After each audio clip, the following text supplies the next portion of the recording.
एक बार भगवान बुद्ध भिक्षा के लिए एक किसान के यहाँ पहुंचे। तथागत को भिक्षा के लिए आया देखकर किसान उपेक्षा से बोला, श्रमण, मैं हल जोतता हूं और तब खाता हूं। तुम्हें भी हल जोतना और बीज बोना चाहिए और तब खाना खाना चाहिए।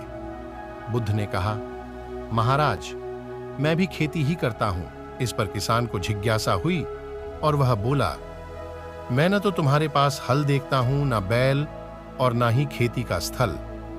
तब आप कैसे कहते हैं कि आप भी खेती ही करते हो? आप कृपया अपनी खेती के संबंध में समझाइए। बुद्ध ने कहा, महाराज, मेरे पास श्रद्धा का बीज, तपस्या रूपी वर्षा और प्रजा रूपी जोत और हल है।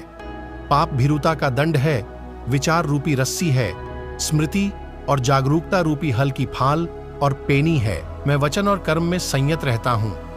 मैं अपनी इस खेती को बेकार घास से मुक्त रखता हूं और आनंद की फसल काट लेने तक प्रयत्नशील रहने वाला हूं। अप्रमाद मेरा बैल है, जो बाधाएं देखकर भी पीछे मुंह नहीं मोड़ता है। वह मुझे सीधा शांति धाम तक ले जाता है। इस प्रकार मैं अमृत की खेती करता हूं।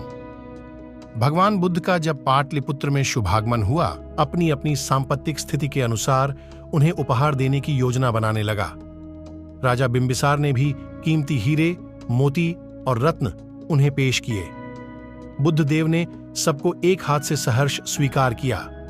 इसके बाद मंत्रियों, सेठों, साहूकारों ने अपने अपने उपहार उन्हें अर्पित किए और बुद्ध देव ने उन सबको एक हाथ से स्वीकार कर लिया। इतने में एक बुढ़िया लाठी टेकते वहां आई। बुद्ध देव को प्रणाम कर वह बोली, भगवन, जिस समय आपके आने का समाचार मुझे मिला, उस समय मैं यह अनार खा रही थी। मेरे पास कोई दूसरी चीज न होने के कारण मैं इस अधखाए फल को ही ले आई हूं। यदि आप मेरी इस तुच्छ भेंट स्वीकार करें तो मैं अहोभाग्य समझूंगी। भगवान बुद्ध ने दोनों हाथ सामने कर वह फल ग्रहण किया। राजा बिंबिसार ने जब यह देखा तो उन्होंने से कहा, भगवन, क्षमा करें, एक प्रश्न पूछना चाहता हूं। हम सब ने आपको कीमती और बद्धे बद्धे उपहार दिए, जिन्हें आपने एक हाथ से ग्रहण किया, लेकिन इस बुढ़िया द्वारा दिए गए छोटे एवं झूठे फल को आपने दोनों हाथों से ग्रहण किया। ऐसा क्यों? यह सुन बुद्धदेव मुस्कुराए और बोले, राजन, आप सबने अवश्य बहुमूल्य उपहार दिए हैं, किंतु यह सब आपकी संपत्ति का 10वां हिस्सा भी नहीं है। आपने यह दान दीनों और गरीबों की भलाई के लिए नहीं किया है, इसलिए आपका यह दान सात्विक दान की श्रेणी में नहीं आ सकता।